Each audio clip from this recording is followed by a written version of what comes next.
Et c'est la suite de votre carrefour politique sur Radio J dans le Grand Journal. Comme chaque lundi, on retrouve Alexis Lacroix, directeur de la rédaction d'Actualité Juive. Alexis Lacroix, bonjour. Bonjour Eva.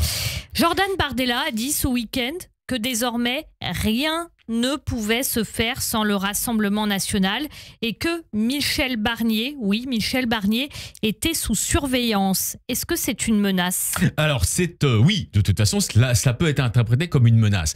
Ça n'est pas la menace des groupes factieux des années 30. Il faut proportionner les choses. En revanche, c'est la conséquence d'un petit coup de théâtre politique que nous vivons avec la nomination de Michel Barnier.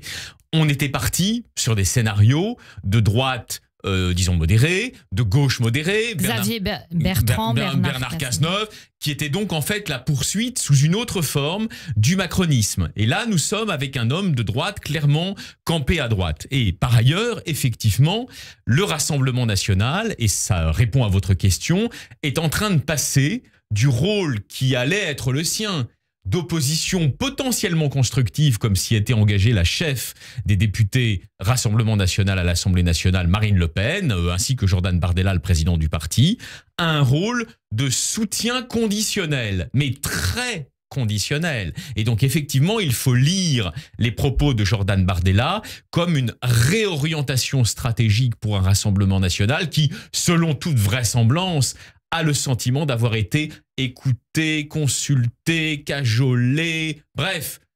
Plus du tout cornérisé. Plus du tout cornérisé comme lors de l'épisode des législatives anticipées et du Front républicain, et probablement même sur certains plans, peut-être pas sur tous, soyons nuancés, Eva, caressé dans le sens du poil. Alors justement, à ce propos, on va écouter la réaction de François Hollande. C'était ce matin chez nos confrères de France Inter. J'ai considéré que le processus qui avait été engagé par Emmanuel Macron en procédant à la dissolution de l'Assemblée nationale aboutissait à ce que l'extrême droite revienne par la fenêtre alors qu'elle avait été écartée par la porte, celle que les électeurs lui avaient ouverte. Il y a eu une montée de refus de l'extrême droite qui aujourd'hui se trouve arrêté, contrarié, puisque nous avons un gouvernement, c'est pas la personne de Michel Barnier qui est en cause, mais là, c'est un gouvernement qui est non seulement de droite, mais qui ne tient pour sa vie qu'à au bon vouloir, elle l'a répété encore hier, Madame Le Pen, de l'extrême droite.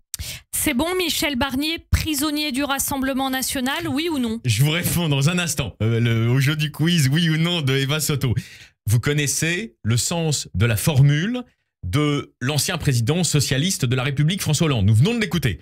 Je reprends sa formule et je vous réponds bien sûr avec refus de l'extrême droite, aujourd'hui contrarié et même débouté. Donc, je suis, oui, moi aussi, François Hollande. Et je vous réponds par l'affirmatif qu'effectivement, aujourd'hui, l'arbitre des élégances parlementaires, aussi incroyable que cela puisse sembler, c'est le Rassemblement national. Mais François Hollande, là, il a raison quand il dit que c'est de la faute de la décision d'Emmanuel Macron de dissoudre, ou ça, c'est un jeu politique? La dissolution, c'est l'origine de la situation que nous connaissons aujourd'hui. Après, le président de la République, je vous l'ai dit l'autre jour, je le répète, a fait une interprétation très personnelle des résultats des législatives anticipées. Il a pensé, et on peut le contester, j'entendais Jérôme Gage, le nouveau chroniqueur de Radio J, brillantissime ce matin dans la matinale, qui expliquait que c'était une mauvaise interprétation et que, effectivement, qu'on le veuille ou non, qu'on l'aime ou pas, peu importe, la gauche unie appelée Nouveau Front Populaire arrive en tête. Ça ne veut pas dire qu'elle a forcément gagné, mais elle arrive en tête. Donc effectivement, le président de la République s'est livré à une interprétation personnelle et contestable à partir de l'événement de la dissolution. Mais évidemment, ce qui compte le plus, ce sont les informations, Eva, révélées par le journal du dimanche, avec un journaliste d'ailleurs fort bien informé qui est Jules Torres, et qui semble établir, je le dis au conditionnel, je suis moi-même prudent, qu'il y a eu des liens plus ou moins directs par l'entremise de Missy Dominici, notamment Thierry Solère, entre la présidente, l'ex-présidente du Rassemblement national et le locataire de l'Élysée.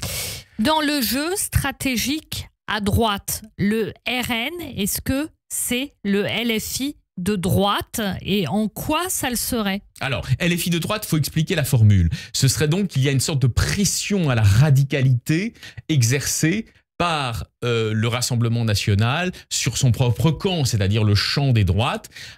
J'allais dire à la manière symétrique dont la France insoumise, la formation de Jean-Luc Mélenchon, avec les outrances qu'on lui connaît, exerce également une sorte de chantage au jusqu'au-boutisme sur des pans entiers de la gauche. Alors, c'est le cas ou pas? Alors, pour l'instant, vous voyez, soyons nuancés, ça n'est pas le cas.